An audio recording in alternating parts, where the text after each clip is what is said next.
The remorseless Russian advance. To escalate or negotiate is now the question. Vladimir Putin ordering a change to the status of deterrence forces, which includes nuclear weapons, because of what he called Western and NATO aggression. That's why I order the Defence Minister and Chief of General Staff to move Russia's deterrence forces to high combat alert. And yet, just possibly, peace talks. The day began with Ukraine rejecting an offer to talk in Belarus. But as war rages night and day across the country, the chance of talks now at the Belarus-Ukrainian border. Ukraine's President Zelensky said this morning, we want peace and will talk anywhere else except a country which is attacking us.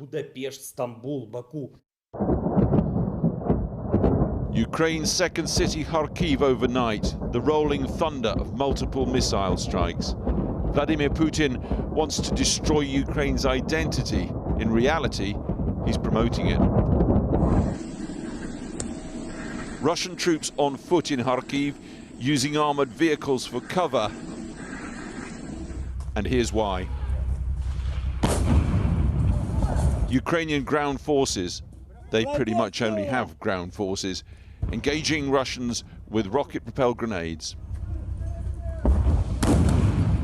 and a machine gun. Russian tanks carve up the lawns around the city's tower blocks. These are the Russian troops with a Z on their vehicles. They're stopping in our courtyard. My God. In Kharkiv, Ukrainian forces inspect a convoy they've destroyed. This came from the Ukrainian Defense Ministry. And a caution here, Russian soldiers are banned from filming, and Ukrainians are not showing images of their soldiers being killed, wounded. And they are, of course, vastly outgunned, outnumbered. 4 days, and this is what President Putin has to show for it. Of course, all these red areas gained by Russia will now move inward, deeper into Ukrainian territory, whilst attempting to join up. But it's here in Kharkiv, the eastern city in Ukraine, which has seen the heaviest fighting in the past 24 hours. I'm Vladimir Klitschko, and I'm addressing the entire world to stop this war that Russia has started. You need to act now to stop Russian aggression with anything you can have now. In an hour, or by tomorrow, it's going to be too late. Tower blocks and houses are being hit. This was a blood donor center damaged by an attack. At least 4 civilians were killed in this strike in the northeast of the country. President Zelensky has likened it to genocide. We have to call things by their names. The criminal acts of Russia against Ukraine bear signs of genocide. I talked about this with General Secretary of the UN. Russia is on a path towards evil. The world has to start depriving Russia of its right to vote in the UN Security Council. And so, in the second city, Kharkiv, in Europe, in the 21st century, we have a children's hospital, filmed in recent days, moved to a bomb shelter. There's a mattress over there. Go to bed, she says. Shan't, says the child.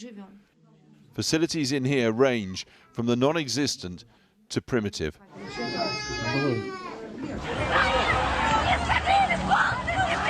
Over the border in St. Petersburg, yesterday across Russia, it was around 3,000 people arrested for protesting against a war they say is Putin's, not theirs. Today, 900 more dragged and beaten into custody across 44 Russian cities. The latest figure, 4,124 detained. No to war, they chant. It will grow and grow unless the talks on which so very much depends can somehow deliver us. Alex Thompson with that report. Well, we are reporting tonight from Ukraine's western capital, Lviv, or Lvov, or Lemberg, depending on which century you're in. This city epitomizes the fluid borders of a Middle Europe torn apart by the wars of the past. If Kyiv falls and if Ukraine is partitioned, this could become the capital of a free Ukraine, the West Berlin of the 21st century, if you like. Today, it is full of those fleeing the war and hoping to cross the border into nearby Poland. There are many new human front lines in this war, and we went to see one of them, the Grand train station in Lviv, transit hub for desperate humanity, fleeing the fighting everywhere else in this country, in one direction, west. Everyone has a supercomputer in their hand, but it can't spirit you away from here. So your husband will stay here? Yeah, he will stay here and Why? go to fight? the fight, yeah. He will stay here to fight? Yeah. And you will go with your daughter? Yeah, to the Poland. What have you left behind? What was your existence before? Like all of my life. I left behind all of my plan to my life. So I will build my life again, like from zero. One step at a time. Next, platform 3. Waiting for the 11:45 to Poland. One-way tickets only. The journey from citizen to refugee. From sanity to insanity. And all this is on you, Vladimir Putin. If these images were in black and white, you'd say this is a typical refugee scene from the Second World War. But it's in color, and it's happening here in the year 2022, in the heart of Europe.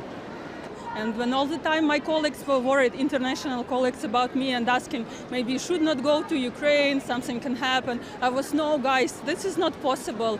We are in 21st century in the middle of Europe. Nothing like this can happen. And now it has. And it has, and I'm now not that positive anymore. Same was my approach in the first 2 days, like, okay, I wait, this will be stopped by European Union shortly. This cannot last long. Few days later, I think maybe I'm too positive again and maybe I should go. And here's why.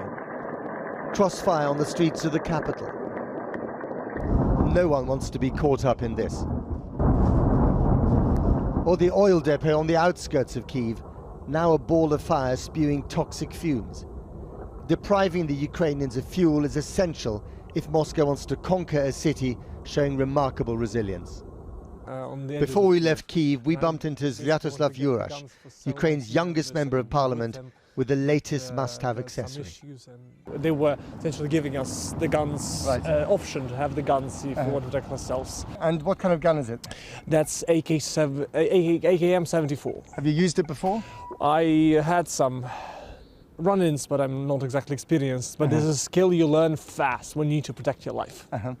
Is there a danger with so many civilians, untrained civilians like you having guns? There's so many dangers, so many Russians having guns and trying to kill those civilians. This war is a steep learning curve for everyone. First, Poland. They've welcomed all refugees from Ukraine with open arms. But in this instance, it appears that isn't the case if you're black. These were African students stuck at the border, forbidden by the Polish police and army to cross over. But also a learning curve for Germany. Here, a standing ovation for the Ukrainian ambassador in Berlin. The masks, a reminder that calamities travel in packs these days. We want peace, no war. After weeks of criticism from its allies and domestic pressure in the form of huge anti-Putin demonstrations, Germany isn't just sending arms to Ukraine, it is also increasing its spending to have the biggest military budget in Europe. The country has finally found a way of stepping over the long shadow of its history. Germany rearms, Europe relieved. There's another headline you didn't see coming. And Poland has denied that any black refugees have been barred from entering the country at its border with Ukraine. As we were reporting, social media footage has emerged appearing to show groups of black refugees, many of them students, gathered close to where we are now, with some claiming that they have been refused entry for days because of the color of their skin. The office of Poland's Prime Minister this afternoon tweeted, "There is no discrimination." Meanwhile, Nigeria's Foreign Minister has tweeted that he raised the issue with his Ukrainian counterpart and was told that Ukraine's border forces had been directed to allow all foreigners to leave. Well, joining me now live is the Europe Minister, James Cleverly. Thank you very much for coming on the programme. Can we get an assurance from you that any refugee leaving Ukraine who wants to get to Britain can go to Britain? Well, what we have already said is that, of course, the UK will be taking refugees from Ukraine. The Prime Minister said that yesterday.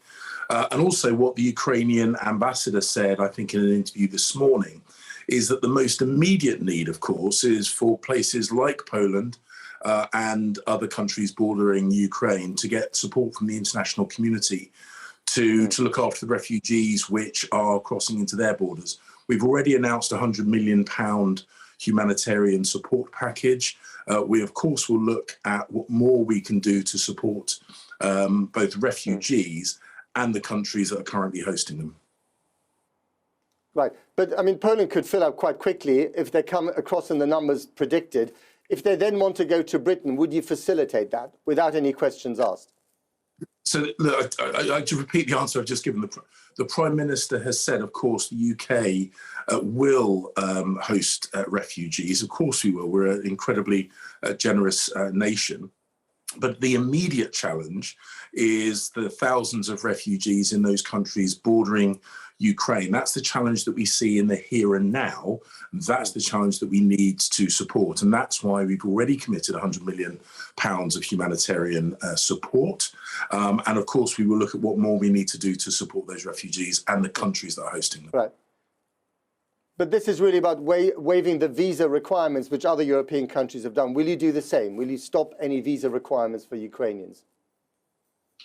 Well, I mean, each country has a different set of circumstances. The countries that waive visa requirements are the ones who are really at the front line and are receiving those first waves of refugees. And of course, in that circumstance, where you're right on the Ukrainian border, the right thing to do is help people get out of Ukraine that need to get out of Ukraine. And we have committed to helping those refugees and helping those countries at that point. What we will need to do in terms of our own refugee support package will be largely determined by what happens next. We hope, of course, that this will be a short-lived conflict, but it could be a protracted conflict. And the refugee requirement will vary depending on which of those circumstances comes about. Okay, let's move on to something else, which is Vladimir Putin's nuclear threats today, more or less. I mean, putting his nuclear forces, on a new defensive footing. This is a really alarming stuff. Do you think that there is a greater danger to the world of him losing in Ukraine and getting desperate, or him winning? Well, talking about nuclear weapons is, I think, an admission from the Kremlin that the lightning war that they were expecting to win easily in Ukraine hasn't happened. Of course, what we want is, as always, we want de-escalation. We really want this conflict to come to an end, for the Ukrainians to be able to live in peace and security. We will continue to push that both more generally, internationally, and indeed in this particular issue. But ultimately, as I say, this, I think, is an admission by the Kremlin, and it should be seen as such by the Russian people, that this conflict has not gone to plan. But is the world in more danger if he loses in Ukraine, if things don't go according to plan, than if it did? Well, we are not going to, diplomatically speaking, abandon the people of Ukraine. This invasion was unprovoked. It was unnecessary. There was no justification to it. What Russia needs to do now is withdraw its troops from Ukraine, withdraw those troops from away from the Ukrainian border, and we can't be bullied into sacrificing the people of Ukraine. The simple fact of the matter is the Ukrainians have demonstrated a tenacity in defense of their homeland. The Russian people, the Russian senior military leadership should recognize that and recognize there is no victory of any kind for Vladimir Putin, for the Kremlin here in Ukraine, and that they should withdraw immediately. And what do you make of these peace talks that are going to take place tomorrow morning on the Belarus-Ukrainian border without preconditions, we're told? Do you set any store by them? Are there any hopes that they might succeed? Well, obviously, what we ultimately want to see is the swift ending of this conflict. But Russia, Vladimir Putin, has demonstrated a willingness to lie at every stage through the prelude of this conflict and during the invasion itself. So we will judge Russia only on what it does, not on what it says. But as I say, ultimately what we want is for the people of Ukraine to be left in peace, for the Russian troops to withdraw, and for this threat, for this aggression from the Kremlin to be removed, and removed permanently from Ukraine. James Cleverly, thank you very much indeed for joining us. Now, they are making Molotov cocktails in their front gardens. They are pushing back tanks with their bare hands. They are ordinary people suddenly turned into urban warriors. This is an extraordinary example of popular resilience here, not just in Kyiv, but just about everywhere else in the country. Let's go to Lindsay Hilsum in Dnipro. Lindsay. Matt, there's definitely a change of atmosphere here today, I would say. Much more jittery. Still no air raids, but air raid sirens, including in our hotel. They've been off twice today. You know, everybody get down to the bunker, even though there's really nothing going on. Down in the bunker today, I met a young woman called Katerina, who travelled from Mariupol, where there has been a lot of fighting, with her son and the family guinea pig. I met somebody else who had a rabbit in a cage. Anyway, Katerina was saying, you know, do you think it's safe to stay here, or should we try and get to Romania? What should we do? And then you have the rumours. Somebody's friend's auntie saw a Russian tank up the road. Well, we're not quite sure where it was. Probably a lot of this isn't true. But what you do get the sense of is we found out today when we went to one of the main squares that people in the city of Dnipro are now preparing for war. The music of war, bottles that once held beer or soft drinks being prepared as Molotov cocktails to throw at Russian tanks. People here call them Putin smoothies. And will you throw the Molotov cocktail yourself? Yeah, I personally, yes. But my mother very against this, but Your mother isn't very happy about that? Of course. So why will you do it if your mother says no? Because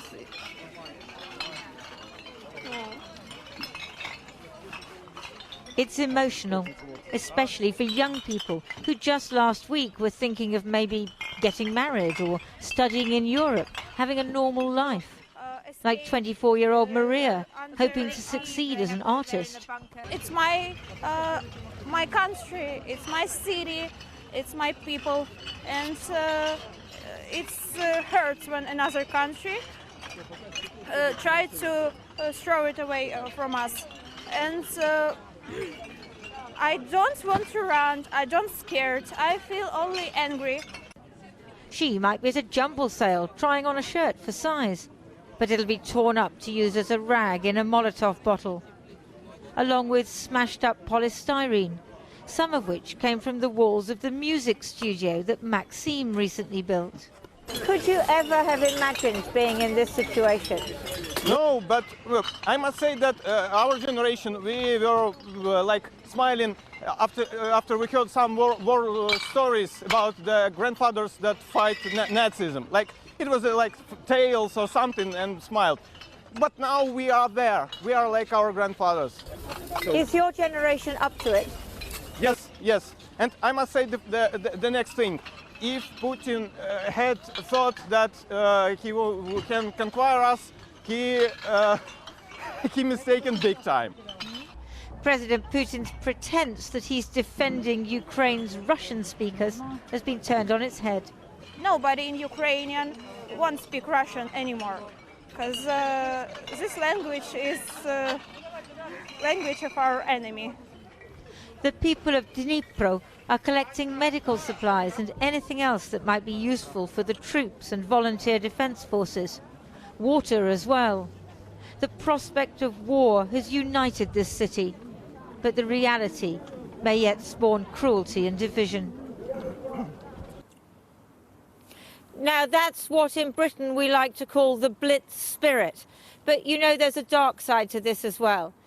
A lot of people have got weapons here, and weapons are being just handed out willy-nilly. And, you know, all those young people I met today, I thought that they were extraordinary. But there are thugs here, just as there are thugs everywhere in the world. And some of them are now roaming around in groups with weapons. And there is a great danger that they are going to start to rob people who are fleeing from their homes. And there are already reports of that happening. And also groups taking the law into their own hands and saying, oh, you're a saboteur, beating people up. That is the kind of division that you see in a situation like this as it becomes increasingly anarchic. Everybody hates the Russians, but the danger is Ukrainians turning on each other. We just heard that young woman who came from Crimea. She's a Russian speaker saying now Russian is the language of the enemy.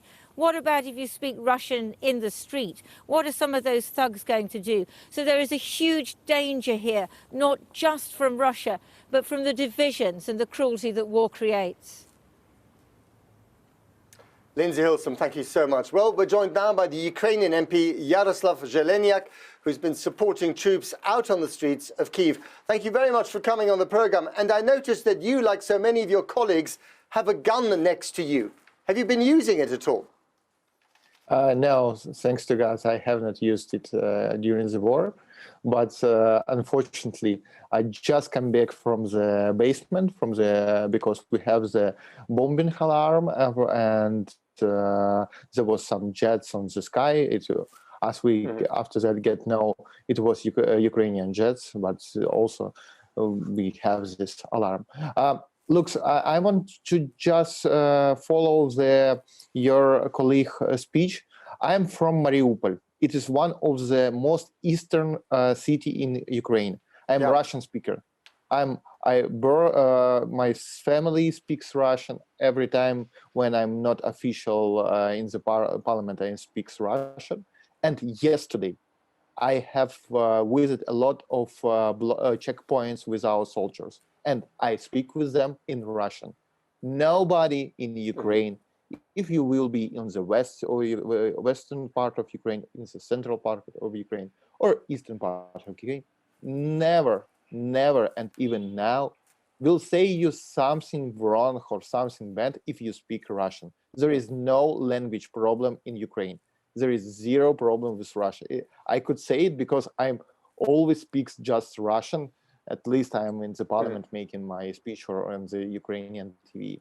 So I'm not agree with your colleague. There is no risk.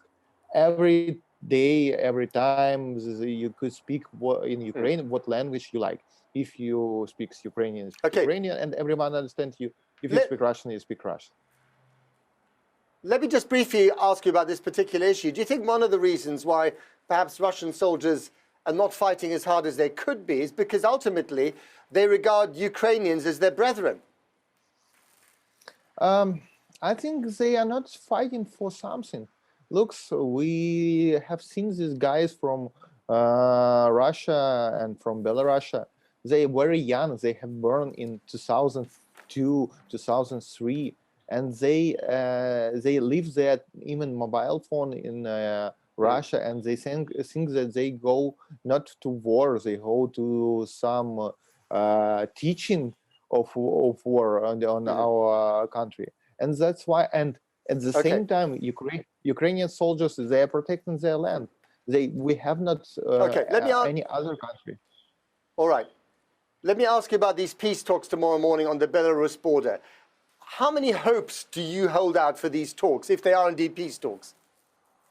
Look, I'm opposition MP, and usually in usual time, I am opposing our president, our government, and criticize them very well. But now I'm believing in our president, and he says that we have not much hope for this. We have seen at least last 8 years that Putin wants to destroy our country. And now he's failing. And I think that today's... So you're in a stronger position now with these talks than you might have been in the past? Yeah, I'm sure. Because the plan of Putin and his guys was to occupy our capital city, Kyiv, and some part of Ukraine, at least in 1-2 days. But now we are fighting third day, and we are winning. There is, now when I just speak with our former Speaker of the Parliament, he's now in the center of Kyiv. He said, "Oh, group of tanks is going to us," and our first thought is that okay, we will destroy this.